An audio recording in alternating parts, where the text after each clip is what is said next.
누구나 인생에 한 번은 건물주가 되어야 한다. 신축사업가 맥밀란입니다. 제가 유튜브를 시작한 지도 한 3개월이 지난 것 같습니다. 그동안 많이 사랑해 주셔서 구독자 수도 좀 꾸준히 늘어나고 있는 부분이 있는데요. 지금 그동안의 어떤 시행착오한 부분하고 새로운 방향으로 좀 만들기 위해서 이번에 새롭게 좀 유튜브를 개편하게 되었습니다. 오늘은 이제 개편의 첫 주제로 제가 왜 신축 사업을 진행하게 됐고 그 부분이 어떻게 시작됐는지에 대해서 좀 말씀을 드리고 싶고요. 그 부분은 사실은 제가 어린 시절에서부터 거슬러 올라왔기 때문에 그 얘기를 좀 집중적으로 해보도록 하겠습니다. 스튜디오에서 처음 이렇게 촬영하시는데 네.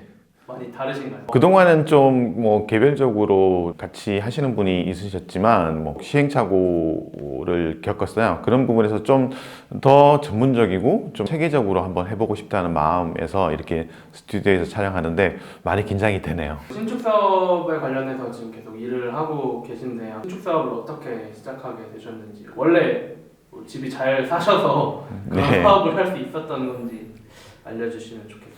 신축 사업을 진행하게 된 계기는 사실은 돈이 많아서도 아니고 제가 돈이 없었기 때문에 이 부분에 대해서 좀 더 고민하고 진행을 했었던 것 같습니다. 사실은 저희 어릴 때에 지금도 기억하고 있는데 단칸방에서 부모님, 저, 여동생, 남동생 그리고 외삼촌까지 다 한 방에서 이렇게 지냈던 기억이 나고 있습니다. 아버지, 어머니 같은 경우도 제가 원래 대구 출신인데 농촌 지역에서 있으셔서 대구로 오셔서 그 일자리를 찾아서 했던 어떤 소시민이라고 볼 수 있는데요. 그렇게 시작돼서 단칸방에서 지내온 부분이 어린 마음에서도 좀 부자가 돼야 되겠다 또는 내가 좀 돈을 많이 벌어서 좀 더 내가 나은 사람이 되어야 되겠다라는 부분을 좀 했던 계기가 이런 사업으로 연결되지 않을까 싶습니다. 유튜브에서 보여주셨던 건물주 맥밀란님 말고 인간 맥밀란님이 어떤 분이신지 궁금한데 네. 그런 인간적인 얘기에 대해서 좀 알려주실 수 있을까요? 인간 맥밀란이라고 하면 좀 추상적이기도 하고 설명드리기가 좀 어려운 부분이긴 한데요. 인간 맥밀란이라고 하기 전에 이제 아까 애초에 저희 어린 시절부터 말씀을 드렸기 때문에 그 부분에 대해서 좀 더 이어서 좀 말씀을 드리면 제가 어린 시절에 이제 잘 살지 못했는데 부모님이 차곡차곡 일해서 돈을 버셔서 초등학교 들어갈 때쯤 해서 부모님께서 땅을 사셨어요. 대구에서 공단지대에 땅을 사셔서 그거를 2층 건물을 짓고 아래층에서는 공장에 임대를 주고 위에서는 이제 저희가 살고 그런 형태의 건물을 신축을 해서 했었거든요. 그렇게 그 신축을 해서 하는 걸 보고 그때 아버지께서 그 벽돌 한 장 한 장 나르는 부분, 그 부분에 대한 비용 계산하는 부분, 그리고 내부 단열재라든지 내부의 구성을 어떻게 해야 되는 부분을 스케치업 하면서 신축에 대해서 좀 더 배웠던 것 같고요. 그리고 이제 항상 어머님이 말씀해 주셨던 부분에서 가장 큰 게 뭐냐면 신축 건물을 신축해서 너무 좋았다. 이 신축 건물로 인해서 고등학교 가는 거 보내고 대학교도 서울로 보낼 수 있을 정도로 그렇게 어려움이 없었다. 그렇게 매월 월세를 받고 수익을 얻음에도 불구하고 20년, 30년 뒤에는 그때 매수했던 게 2억, 3억밖에 안 되는데 지금은 10억, 20억, 30억 가치가 생기는 부분 보면서 그 부분을 어릴 때부터 계속적으로 말씀을 주셨어요. 아무래도 이제 제 마음 속에는 신축 사업에 대한 어떤 조기 교육을 좀 받았던 것 같고요. 그 부분에 대한 연장선상에서 어릴 때부터 되게 잘 살았던 부분이 아니기 때문에 부모님은 지금도 되게 검소하게 사시고요. 저는 그런 부분에서 개인적인 측면에서는 되게 검소한 맥밀란이라고 생각을 하고 있고요. 사람들이 어떻게 보는지 모르겠지만 저는 항상 모든 일에 대해서 되게 진정성 있게 다가가려고 생각을 하고 있습니다. 진정성을 항상 가진 맥밀란이 되고 싶고 그리고 그렇게 살아가고 있다고 생각하고 있습니다.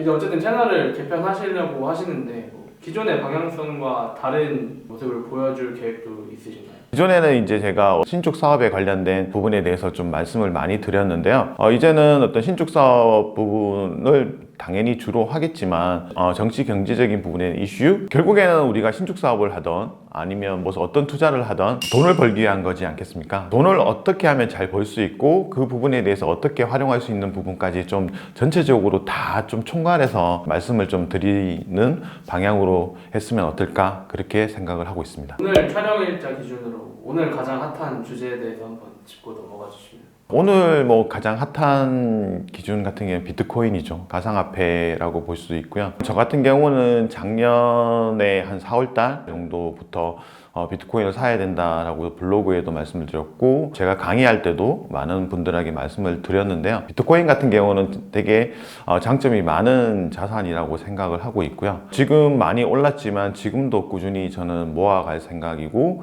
이거는 나중에 한 5년, 10년 동안 장기로 투자하는 대상으로 될 수도 있지 않을까, 그렇게 생각하고 있습니다. 퇴사를 굉장히 최근에 하셨다고 들었는데, 건물주가 된 상태에서도 네. 퇴사를 하지 않고 계속 회사에 다니셨던 이유가 따로 있을까요? 제가 자산을 조금 갖고 있지만 지금 갖고 있는 자산이 경제적 자유를 이룰 만한 정도의 자산, 그건 아니라고 생각했던 게 첫 번째였던 것 같고요. 그리고 사실은 이제 제가 뭐 대기업 상장사 직원이었기 때문에 대기업 상장사 직원으로서 가질 수 있는 크레딧이 되게 많거든요. 대출 부분에서도 아무래도 이제 소득 증빙이라든지 아니면 어떤 직업의 안정성 때문에 대출이 되게 잘 될 수 있다는 부분도 있고, 그리고 이제 월급이 또 꼬박꼬박 나오니까 하나의 소득원을 가지고 있다는 게 되게 중요하다고 생각했어요.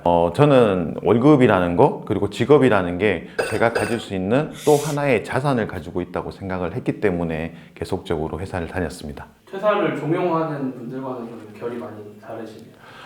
저는 다닐 수 있을 만큼은 최대한 다니라고 말씀을 드려요. 왜냐하면 그 회사가 주는 안정감 분명히 있고요. 제가 회사를 나오고 보니까 아무래도 이제 소속감이 좀 떨어지고 뭔가 제가 프리랜서 개념에서 막 하다 보니까 그런 부분에서의 안정감이라든지 어려움이 좀 있는 부분도 있고요. 회사 생활을 하면서 물론 이제 2가지 일, 3가지를 병행하는 게 쉽지는 않지만 그걸 충분히 해낼 수 있다 그러면 좀 단점보다는 장점이 훨씬 더 많다고 생각합니다. 그렇게 안정감이 있었는데 왜 결국 퇴사를? 사실은 계속 다니고 싶었어요. 제가 신축 사업도 하고요. 그리고 신축 강의를 통해서 거의 50여 분 넘는 분들을 신축을 컨설팅하고 완공되고 뭐 임대 맞추고 그런 활동까지 전체적으로 하다 보니까 제가 회사를 다니는 거랑 신축 사업에 대한 거를 같이 하는 부분에 대해서 병행하는 게 되게 어렵다고 판단을 됐고요. 제가 회사에서도 집중을 하지 못하고 신축 사업에서도 집중하지 못하고 그러면 장기적으로는 나한테 너무 마이너스가 되겠다, 또는 나의 발전에 저해야 되겠다 생각해서 둘 중에 하나를 포기를 해야 되겠다라는 생각을 했고요. 그때도 말씀드렸지만 회사라는 게 나를 필요로 할 때는 회사는 우리한테 월급도 주고 밥도 주고 다 주지만 내가 필요하지 않다 그러면 가차게 버림을 받거든요. 3년 될 수도 있고 5년 될 수도 있고 아니면 당장 1년 될 수 있는데 내가 신축 사업에서 내가 새로운 파이프라인을 만들고 내가 그 분야에 전문성을 가지고 있다면 제가 50이 됐어도 60이 됐어도 그 나이가 더 많이 들어서도 계속 할 수 있는 부분이기 때문에 이 부분에 대해서 좀 더 전문성을 가지고 나의 커리어를 만들어 보자 라는 판단 하에 그만두게 됐습니다. 다음 영상에 좀 제대로 더 다루긴 하겠지만 저희 같은 MZ 세대들은 건물주라는 건 꿈도 못 꾸고 올라갈 수 없는 사다리라고 생각하잖아요. 저도 그렇게 생각하는데 그런 사람들을 위해서 해주실 말씀이 있을까요? 꿈을 크게 가져라 라고 말씀을 드리고 싶어요. 그리고 사실은 뭐 건물주가 된다는 게 단순하게 아까 말씀하신 것처럼 돈을 많이 갖고 있는 사람이나 큰 사람들만 할 수 있는 어떤 그런 영역이 아니고요. 공부를 되게 체계적으로 하고 자기의 역량이나 그릇을 크게 만든다 그러면 충분히 건물주 될 수 있고요. 저 같은 경우도 사실은 8년 전에 3억을 가지고 신축을 진행을 했고요. 물론 이제 그 MZ세대의 입장에서는 3억도 되게 큰 돈일 수는 있겠지만 가장 중요한 거는 종잣돈을 만들라는 얘기를 드리고 싶어요. 1,000만 원, 2,000만 원을 만드는 거는 어렵지는 않거든요. 그걸 만들어서 꾸준히 내가 재테크에서 공부를 하고, 저도 뭐 처음부터 3억이 있었고 처음부터 1억이 있었고 그런 게 아니고 처음에 이제 직장 다니면서 주식 투자를 하든 부동산을 사든 아니면 채권 투자를 하든 그런 거에서 종잣돈을 만들고 그 종잣돈이 커지면서 그 종잣돈의 크기에 맞는 투자를 계속적으로 해서 스노우볼처럼 자산을 불려왔던 부분이 있거든요. 그렇게 하려고 그러면 잘 공부 열심히 해야 돼요. 다른 사람들이 이게 좋네? 이렇게 하니까 내가 따라가야지 라는 게 아니고 내가 이 자산에 대해서 정말 치열하게 공부하고 치열하게 이 부분에 대한 장점과 단점 그리고 리스크 요인과 기회 요인을 분석하고 들어간다 그러면 정말 크게 수익을 낼 수 있고요. 공부와 덧붙여서 큰 계획을 만들려는 거죠. 처음에 내가 1,000만 원을 만들고 1,000만 원을 가지고 어떻게 5천만 원을 만들고 5천만 원을 가지고 어떻게 1억 나아가서 10억을 만들 수 있는지에 대한 체계적인 계획을 세워놓고 그 계획에 맞게 계속 공부하고 그리고 지속적으로 투자를 생활화한다고 그러면 건물주의 꿈은 멀지 않았다고 생각합니다. 그러면 이미 기성세대인 분들도 가능성이 있나요? 당연하죠. 뭐 기성세대는 그 자기가 활용할 수 있는 레버리지가 엄청나게 많잖아요. 뭐 제가 50여 분 정도 컨설팅을 진행했을 때 거의 대부분이 현금을 갖고 시작했던 분들이 없어요. 대개 그분들은 갖고 있는 게 이제 부동산 자산을 갖고 있으니까 그 부동산 자산을 지렛대 삼아서 투자를 한다 그러면 충분히 신축 사업 진행할 수 있고요. 꼬마빌딩 건물주는 내가 소액을 갖고 있더라도 그 소액에 맞게 토지를 구하고 신축 계획을 한다면 충분히 가능하니까요. 그런 부분에 대해서 꿈을 잃지 않았으면 좋겠습니다. 네, 그럼 진짜 마지막으로 앞으로 이 채널을 통해서 좀 구독자분들에게 나누고 싶은 가치 그런 것들에 대해서 말씀해 주시고 끝내주셨으면 좋겠습니다. 제가 사실 유튜브를 하거나 블로그를 하거나 아니면 그 카페를 통해서 여러 가지 글을 쓰거나 하는 거는 제 자신의 돈을 벌기 위한 부분도 있을 겁니다. 저는 사실은 이제 이 유튜브 채널을 통해서 앞으로 이제 나아갈 방향은 대한민국을 사는 40대, 50대 또는 뭐